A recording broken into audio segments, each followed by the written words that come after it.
Halo teman-teman semuanya, di video kali ini kelompok kami akan menjelaskan materi tentang paragraf. Jangan lupa untuk like, subscribe, dan nyalakan notifikasi. Sebelum masuk ke materinya, berikut ada video perkenalan dari anggota kelompok kami. Perkenalkan, nama saya Deote Lestari. NIM saya 20331301301060. Perkenalkan, nama saya Dita Nurasana Janas dengan nomor induk mahasiswa 203313010046. Maka nama saya Esra Febiola Huta Barat, nomor NIM 203313010036. Perkenalkan, nama saya Maria Angelita Cantika, nomor induk mahasiswa 2031313010043.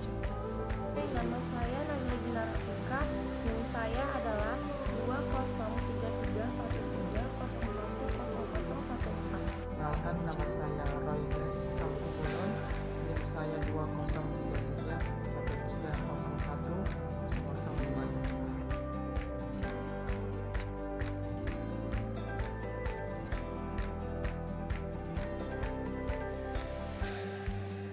Sekarang definisi dari paragraf. Paragraf ialah bagian karangan yang terdiri dari beberapa kalimat yang merupakan kesatuan untuk melakukan penjelasan utama. Ciri-ciri paragraf diantaranya yaitu diawali dengan huruf kapital dan diakhiri dengan tanda baca titik. Kemudian letak kata dalam kalimat pertama berjarak 5 spasi dari kiri atau menjorok ke kanan untuk jenis karangan biasa, sedangkan untuk karangan ilmiah seperti makalah, skripsi, dan tesis letaknya berjarak 8 spasi. Lalu di dalam paragraf terdapat ide pokok atau gagasan utama yang terletak pada kalimat utama. Kalimat selanjutnya disebut kalimat penjelas yang berfungsi untuk menerangkan isi kalimat utama tadi. Yang terakhir yaitu memenuhi beberapa syarat paragraf yang baik, yaitu kesatuan atau kohesi, kepaduan atau koherensi, kelengkapan, dan kevariasan.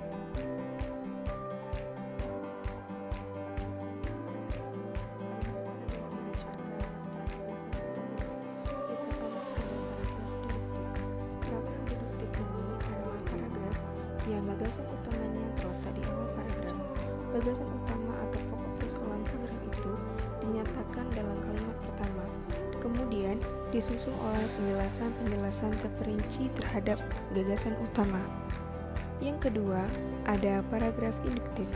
Paragraf induktif adalah paragraf yang gagasan utamanya terletak di akhir paragraf. Paragraf induktif dimulai dengan menyebutkan peristiwa-peristiwa yang khusus menuju kepada kesimpulan umum yang mencakup semua peristiwa khusus di atas. Yang ketiga ada paragraf campuran. Paragraf campuran adalah paragraf yang gagasan utamanya terletak pada kalimat pertama dan kalimat terakhir. Dalam paragraf ini terdapat dua kalimat utama. Kalimat terakhir umumnya mengurangi gagasan yang dinyatakan kalimat pertama dengan sedikit tekanan atau variasi. Yang keempat ada paragraf deskriptif atau naratif. Jenis paragraf yang terakhir ini, gagasan utamanya tersebar pada seluruh kalimat. Paragraf ini tidak memiliki kalimat utama. Semua kalimatnya merupakan kalimat penjelas dengan tekanan yang tersebar pada kalimat-kalimat itu. Jenis paragraf ini umumnya dijumpai pada karang-karangan, deskripsi, dan narasi atau pada paragraf. Selanjutnya, jenis paragraf berdasarkan teknik pemaparan gagasan. Yang pertama ada paragraf narasi. Narasi adalah karangan yang terdiri atas kumpulan peristiwa yang disusun secara kronologis sehingga menjadi satu rangkaian peristiwa yang dapat digolongkan sebagai narasi, yaitu novel, cerpen, dan kisah perjalanan. Yang kedua ada deskripsi. Deskripsi adalah karangan yang menggambarkan atau melukiskan suatu tempat, keadaan, atau benda dengan cara merangsang indera pembaca sehingga pembaca menikmati atau melihat sendiri apa yang digambarkan tersebut. Yang ketiga ada paragraf persuasi. Paragraf persuasi merupakan paragraf yang mengandung ajakan atau bujukan kepada pembaca supaya melakukan atau mengikuti apa yang dituliskan dalam paragraf tersebut. Yang keempat ada eksposisi.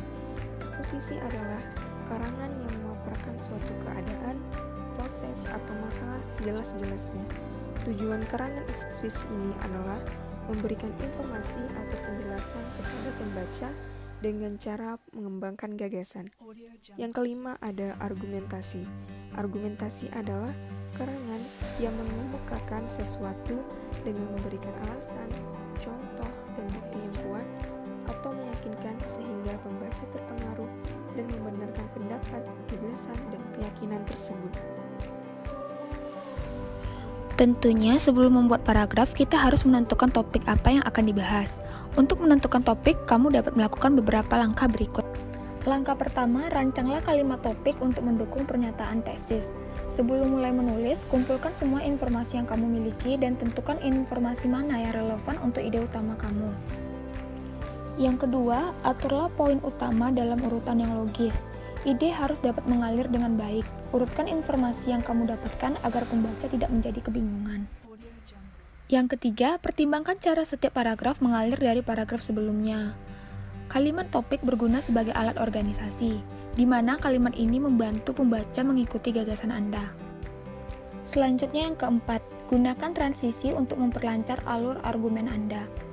Pertimbangkan untuk menuliskan kalimat transisi di akhir setiap paragraf. Beberapa kata untuk menghubungkan poin utama paragraf tersebut dengan poin utama paragraf selanjutnya harus nyambung. Langkah terakhir, yang kelima, periksalah kejelasan kalimat topik Anda. Pastikan kalimat topik ini ditulis dengan sederhana, jelas, dan ringkas. Jangan bertele-tele.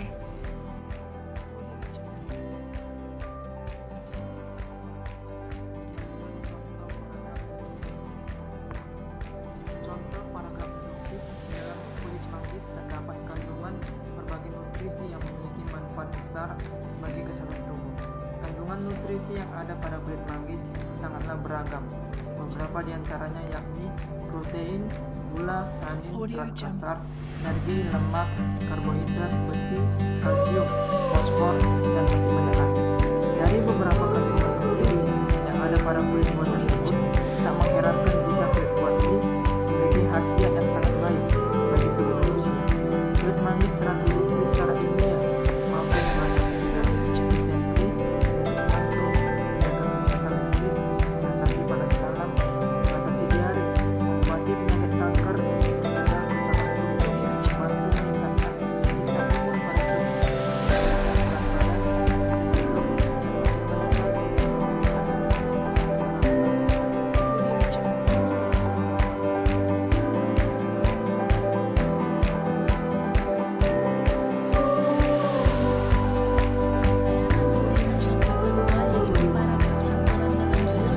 Manfaat buah kersen. Banyak sekali orang yang tidak mengetahui buah kersen. Mungkin sedikit asing bagi beberapa orang, karena buah kersen bisa dibilang termasuk langka. Jadi buah kersen itu mempunyai sejumlah manfaat bagi kesehatan tubuh.